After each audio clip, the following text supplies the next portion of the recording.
America ও Iran পুরোদমে যুদ্ধ চলছে, জানিয়ে দেব হাতে থাকা সর্বশেষ আপডেট, আন্তর্জাতিক সংবাদগুলোর শিরোনাম, এরপর বিস্তারিত।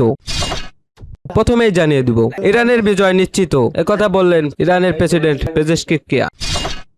আরো জানিয়ে দিব হরমুজ ও ইরানের সম্ভাব্য মার্কিন হামলা নিয়ে চাঞ্চল্যকর তথ্য ফাঁস করল সিএনএন। আরো জানিয়ে দিব নকল পা ও প্লাস্টিক সার্জারির প্রয়োজন মোস্তফা খামেনির। সর্বশেষ জানিয়ে দিব নৌ অবরোধের মধ্যে হরমুজের জাহাজ জব্দ করল ইরান।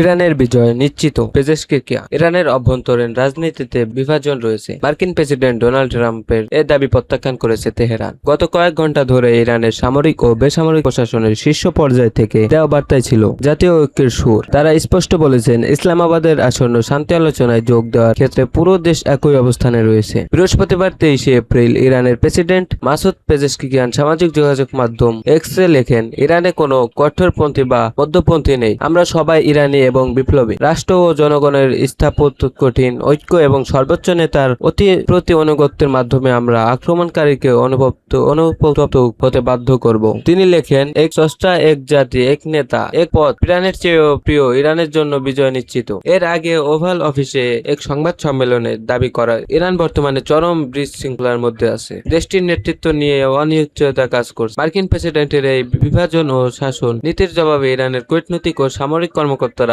অভিন্ন অবস্থান ব্যক্ত করেছেন। তেহরান থেকে পাওয়ার খবরে জানা গেছে দেশটির সব শাখা এখন সর্বোচ্চ নেতার অধীনে ঐক্যবদ্ধ।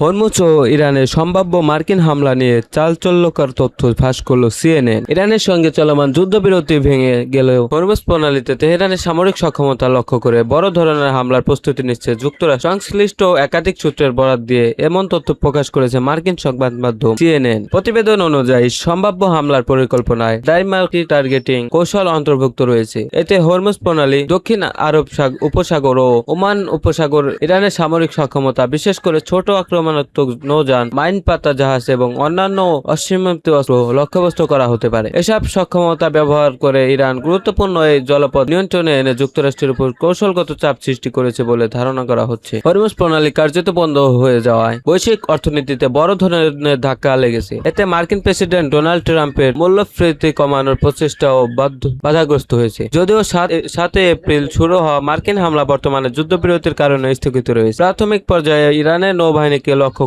করা হলেও অধিকাংশ বোমাবর্ষণ হয়েছে প্রণালী থেকে দূরের স্থাপনায়, যাতে ইরানের ভেতরে গভীরভাবে আঘাত হানা যায়। তবে নতুন পরিকল্পনায় কৌশলগত জলপথ ঘিরে আরও নিবিড় ও কেন্দ্রীয়ভূত হামলার ইঙ্গিত পাওয়া গেছে।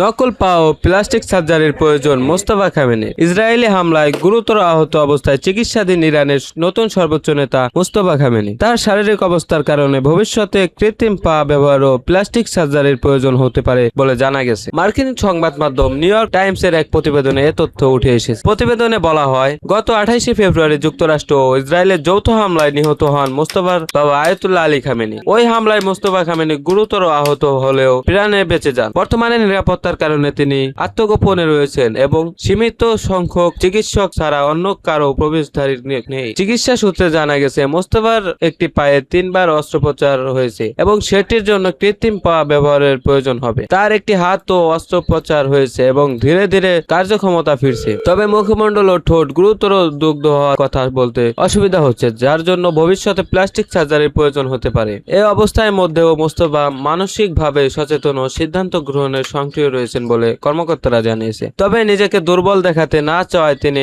মৌখিক বক্তব্য দিচ্ছেন না। এর বদলে তিনি বরং লিখিত বার্তার মাধ্যমে যোগাযোগ করেছেন। বর্তমানে মোস্তফার নিরাপত্তা ও চিকিৎসা তত্ত্বাবধান করছেন ইরানের প্রেসিডেন্ট মাসুদ পেজেশকিয়ান। তিনি নিজেও একজন হৃদরোগ সার্জন। ইসরায়েলের সম্ভাব্য নজরদারি এড়াতে দেশটির শীর্ষ সামরিক ও রাজনৈতিক নেতারা তার সঙ্গে সরাসরি সাক্ষাৎ বন্ধ রেখেছেন। এদিকে মোস্তফার শারীরিক সীমাবদ্ধতার কারণে দেশের গুরুত্বপূর্ণ সিদ্ধান্ত গ্রহণের বড় ভূমিকা নিচ্ছে Islamic revolutionary guards corps IRGC. সংস্থাটির জেনারেলদের পরামর্শে রাষ্ট্র পরিচালনা হচ্ছে বলে জানা গেছে। রাজনৈতিক বিশ্লেষকরা বলেছেন বর্তমানে দেশটির কার্যত সামরিক নেতৃত্বের প্রভাবে পরিচালিত হচ্ছে।